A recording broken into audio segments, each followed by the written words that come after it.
Soundproofing is very important if you're doing any type of podcasting. I've been setting up a podcast studio recently and I've picked up some of these soundproofing panels. That gives you a good starting point so you know where to start. So with these, I marked them out on the wall. Cost to set up a YouTube home room video studio, podcast studio. In today's episode, I'm going to break down how much it actually costs. Hello and thanks for joining me in this video. I'm going to be explaining how I did this. Is it worth doing? Should you buy these acoustic panels to put on your wall to make it sound better? Well, you've already seen at the start of this video how it sounds. You saw a voiceover before the voice treatment was done. So that was like a little example. And then you saw the proper episode. So you'll see how it sounds and how it looks like. So this is a selection of options out there you can buy on these. I did all the fitting myself. You can see here the purchase of this. It's not been sponsored. It is trustedcreators.org. So thank you. We've got these panels up. There's a few different designs. Some come with the sticky back, some don't, and there's different prices. I found if they don't have a sticky back, they're about £20, and you have to buy that adhesive, which is about £5. So I just bought these ones, which have a self-adhesive backing on them, and that way you can just stick them on the wall. I did this in a way that kind of, I'll explain how I did this and why I did it in this way, because there's a few designs you can do. So you'll notice here, I've got a setup here where I'm doing podcasting and video recording. These panels are only half the room. I had to order them twice because there wasn't enough. First, you want to measure where you want it to go. I laid down each panel in the design. I wanted it to go on the wall, on the floor first, and then measured out and marked how much space that would take up. I had two sets of 12 black and 12 grey. And there's a sticky back on them. What I first did was half unsticked it and just kind of laid it out on the wall slightly because they're very sticky on the back of, especially on these ones.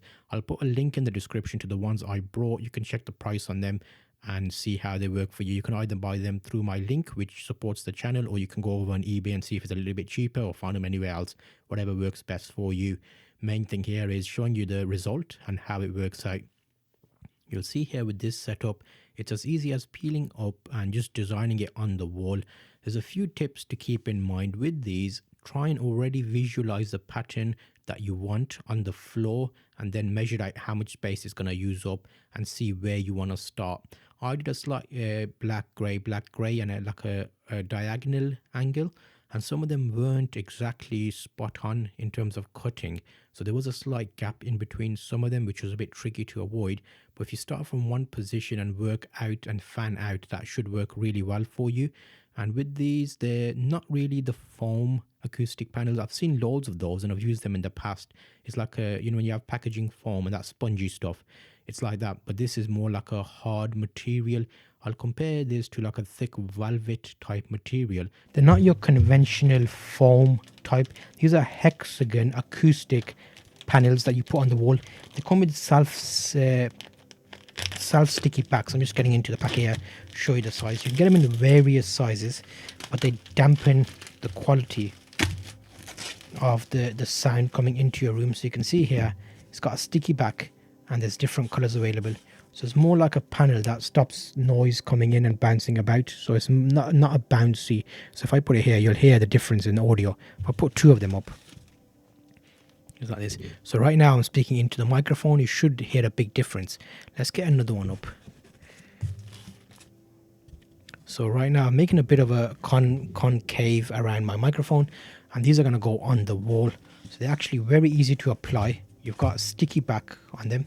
There's a few variants in these models. So you can see here, look, you can peel in. That's extremely sticky to stick on the wall, so they won't be falling off anytime soon. I've got two colors because I'm going to go through a pattern. I've got black and I've got grey. So I'll be going black, grey, black, grey. You could probably just about tell the color there. They come in packs of 12. I might pick up some more. I will do a further video showing me putting these on the wall so you can see how they perform once they've been applied to the wall. So let's get through that. See, there's the black. And here's the grey. You can get white as well. So they basically go onto the wall like so. So you can see these panels have a good size. You can position them so they create a nice pattern. And I've got a number of them. So you can see there's a pack of 12. I've got 24. So they cover a nice selection of area on the wall. just to get rid of that echo in the room, and it makes your podcast, your live stream, if you're gaming, they look really nice in the background. A good purchase, I think, all round. But I did like these look more nice. They got a pleasing look to them. They feel lightweight. They feel like they're going to stick on and not come off. Whereas the foam ones, after a while, they expand and fall off the wall. And you might have to do like a more permanent treatment. If this is your own property, like this is mine, I've got this room dedicated just for this purpose. I've stuck them on the wall. I unstuck one just to see how badly it would affect the wall, and the paint came off. So if you're in a rented premises, maybe consider doing this with like not as much stickiness.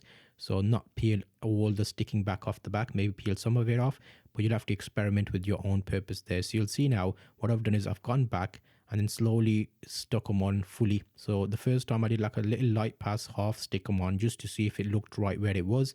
And I discovered quickly that for this area, I needed at least 4 packs of 12.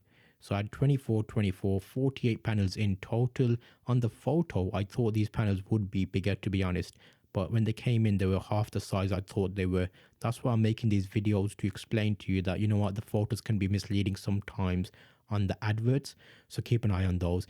And then I got a second pack through. So this is the day 2. I got another pack and I did it all the way to the end of the wall.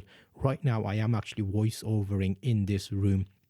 And you'll hopefully be able to tell the difference from where it was first and where it is now. And the main difference has been we use the same mixing board. I use the same microphone.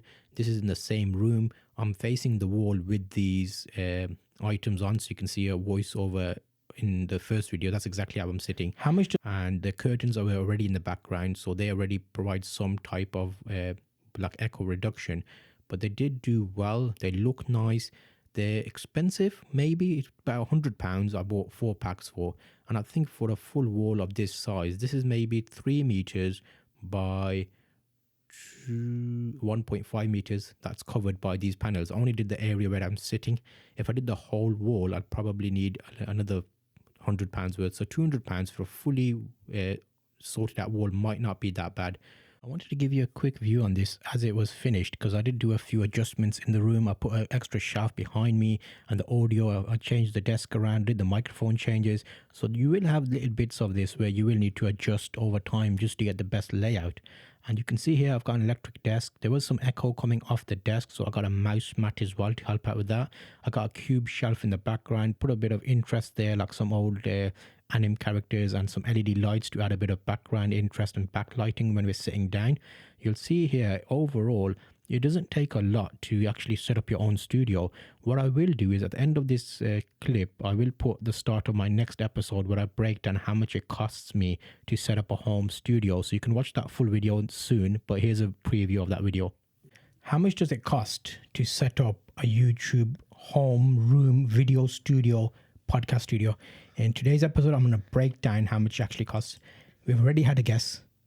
How much did you think I've spent? I said £500.